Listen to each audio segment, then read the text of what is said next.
All right, in this video, we're going to be talking about this concept of continuing evolution, which is essentially the idea that evolution is still currently ongoing thing and even can be measured. We typically think of it as being something that is done over thousands and thousands of years, which is true, but you can even now see it.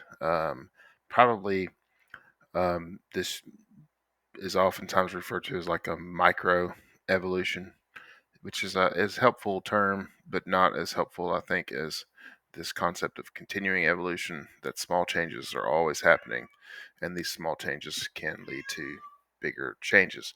One of the evidence of this is the continuing changing in the fossil record. As you dig down deeper in the strata, the rock strata, you find fossils, and those fossils change over time. And you can even note like it says there on the left, that picture, the gradual lineage of evolution, that gradual change that has occurred over time in those particular species. So the fossil record shows that, and it shows how that changes. It shows how evolution is a continuous process. One of the ways that you can see this even now, even in my own lifetime, is chemical resistance. This could be antibiotic resistance, and we're going to talk more specifically about that too. Or it could be like plants being resistant to herbicides. I mentioned this in a previous video. Um, but basically, so the idea was that there are herbicides that are invented to kill certain plants. And they're invented to kill plants because these plants are a nuisance to agriculture, which of course keeps us all fed and alive. And so these the problem with these herbicides is that they kill the plant that we're growing too, for a particular reason. And so they've engineered plants that are resistant to these herbicides. And so then the idea is that you grow a field of these herbicide resistant plants and you kill everything else. Well, the problem with repeated exposure to this herbicide is you are going to, there's going to be a mutation in those weeds. And that mutation in the weeds is going to cause some of those plants to no longer be susceptible to the herbicide, and those plants are going to survive and reproduce. I mean, it's just natural selection at that point, right?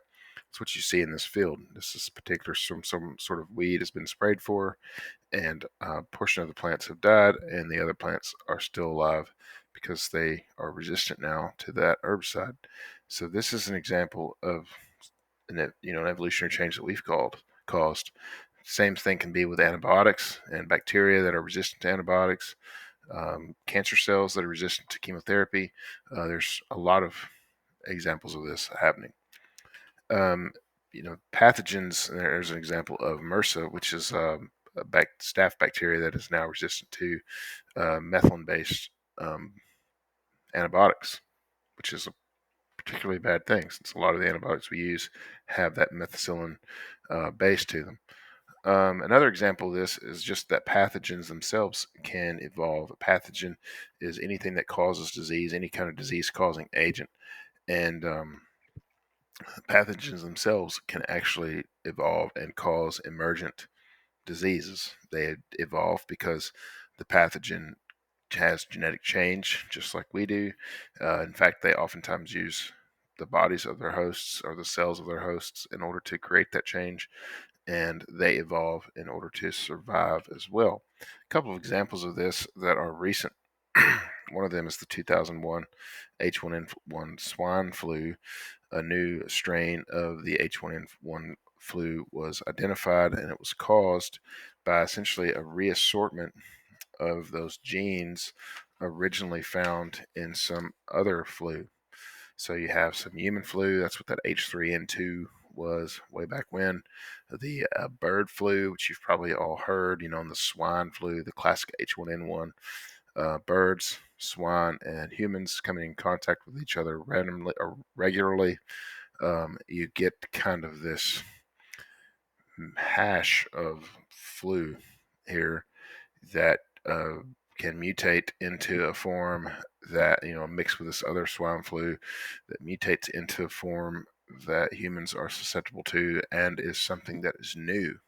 It's an emergent kind of thing that humans have never come in contact with, and so our immune base is not ready for it. Obviously, the one that everyone's going to think of for the next hundreds of years is going to be the current, and this just shows you the track of that. The current COVID pandemic is the same sort of thing. It's a novel it's a novel virus. That virus emerged, caused a problem. Um, that virus has readily evolved because of the nature of that particular family of viruses, the coronavirus family. It's an RNA virus that mutates regularly, and so it's going to have lots of variants, and those variants are going to change in their ability to transmit, their ability to cause severe disease or not. So you have to think about it.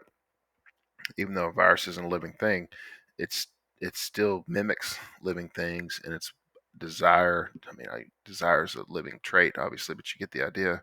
Um, to live, and so it wants to live, and so it wants to become more transmissible, but it needs also to become less fatal.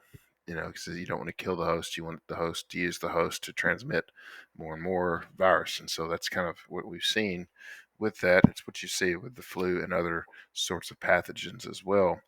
Um, that sort of that sort of trend. Now that doesn't mean that all diseases do that, but that's what we've seen more with those. Pathogens do tend to evolve just like anything else, and they change over time based upon the change that is happening in their environment, just like we or any other animals or plants do.